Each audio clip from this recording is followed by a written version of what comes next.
Baspa supremo Mayawati रविवार को मुरैना शहर के मेला ग्राउंड में बसपा प्रत्याशी रमेश गर्ग के समर्थन में आम सभा को संबोधित करने पहुंची। इस अवसर पर उन्होंने अपने भाषणों में कांग्रेस और भाजपा पर तीखे प्रहार किए। जिस दिन मेरी ये घोषणा हुई उस दिन से ही हम लोग चुनाव प्रचार में सक्रिय हो गए। हालांकि चुनाव का समय कम है, फिर भी हमारा प्रयास है कि हम अपने मुरैना श्योपुर लोकसभा क्षेत्र के सभी मतदाताओं के बीच में जाने का प्रयास करेंगे। सबसे पहले मैं आपके बीच में अपनी एक प्रतिबद्धता, राजनीतिक जीवन की शुरुआत अभी इसी चुनाव से कुलदीप सिकरवार जी और मुरैना से जिसको चुनाव लड़ाया है हमारा बेटा राकेश सिंह, अभी जिनसे हमारी पार्टी की ताकत बढ़ी, जो पहले भी बहुजन समाज पार्टी के वरिष्ठ नेता रहे, ऐसे भाई राम प्रकाश राजौरिया जी यहां पर विशेष रूप से गर्मामयी उपस्थिति दे रहे राष्ट्रीय स्तर के अध्यक्ष अग्रवाल समाज के श्री मित्तल जी, यहां पर उपस्थित भाई और बहनों, मैं आप सबसे एक ही विनती करना चाहता हूं। मुरैना विकास के रथ पर सवार था, तेजी से चल रहा था, बहुत कुछ करना बाकी था।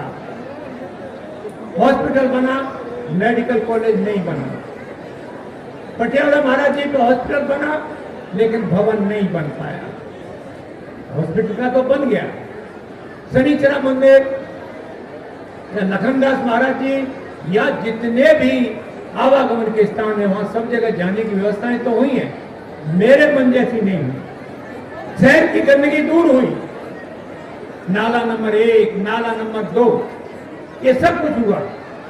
शांति लाने की कोशिश की, लेकिन आने वाले समय में मुरैना में शांति का वातावरण हो, लोगों को व्यापार करने का अवसर मिले, लोग शांति से रहें।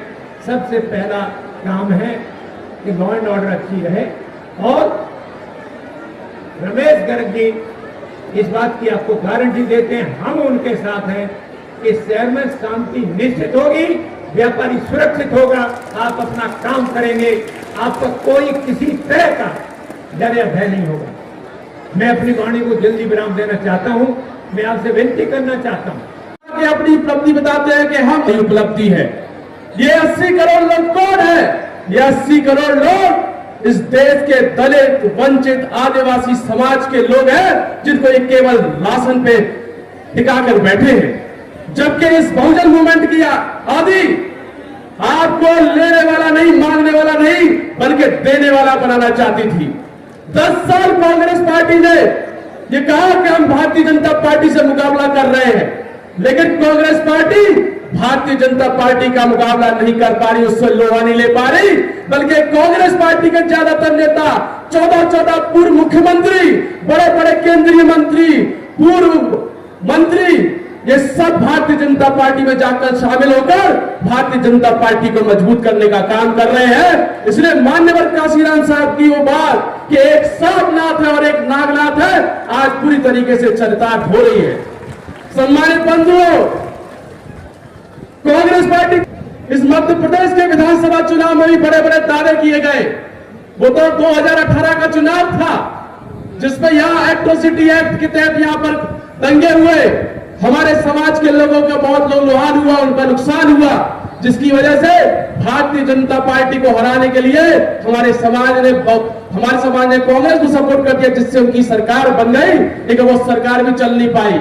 माननीय बहन जी ने कांग्रेस को यह बोलकर समर्थन किया था कि हमारे समाज के लोगों के ऊपर जो अन्याय अत्याचार हुआ है, जो SC ST के केस, एट्रोसिटी में जो केस लगे यहाँ पर 2 अप्रैल के, उनको वापस लेंगे, लेकिन वो केस वापस नहीं हो पाए और इन्होंने सरकार गिरा दी। और फिर उन्होंने कहा कि हम 2023 में सरकार बना लेंगे, लेकिन ये सरकार बनाने में नाकामयाब हुए और पूरी तरीके से हार गए। आज इस मंच के माध्यम से मैं बड़ी ताकत के साथ ये कहना चाहता हूं और बड़े होशो हवास में कह रहा हूं कि मध्य प्रदेश में कांग्रेस की स्थिति गुजरात जैसी हो गई है। जिस तरीके से गुजरात में कांग्रेस भारतीय जनता पार्टी का मुकाबला नहीं कर सकती, उसी तरीके से मध्य प्रदेश में भी अब कांग्रेस पार्टी भारतीय जनता पार्टी का मुकाबला नहीं कर सकती। जातिवादी पार्टी हो तो सारी की सारी पार्टियां काफी बिखरी थी। और तभी से इन सभी पार्टियों ने अंदर अंदर एक होकर बीएसपी को आगे बढ़ने से रोका, बीएसपी को आगे बढ़ने से रोका है। और ये सोचकर कि कहीं बीएसपी केंद्र की सत्ता में आसीन हो गई तो पूरे देश के अंदर जो दबे कुचले लोग हैं तो उनकी स्थिति, जो खराब स्थिति है, उसमें काफी सुधार आ जाएगा। तो जिससे लेकिन कांग्रेस, बीजेपी, अन्य सभी विरोधी पार्टियां ये बिल्कुल नहीं चाहती हैं जो गरीब और दबे कुचले लोग हैं उनकी शैक्षणिक, सामाजिक, आर्थिक स्थिति में सुधार आए, ये बिल्कुल नहीं चाहती हैं। इसलिए बीएसपी को कमजोर करने के लिए ये सारी विरोधी पार्टियों ने बीएसपी को कमजोर करने के लिए, खास तौर से जब से यूपी में बीएसपी की पूर्ण बहुमत की सरकार बनी, तब से सारी विरोधी पार्टियों ने अंदर अंदर एक होकर बीएसपी को कमजोर करने के लिए इन्होंने रास्ता क्या निकाला कि बहुतेक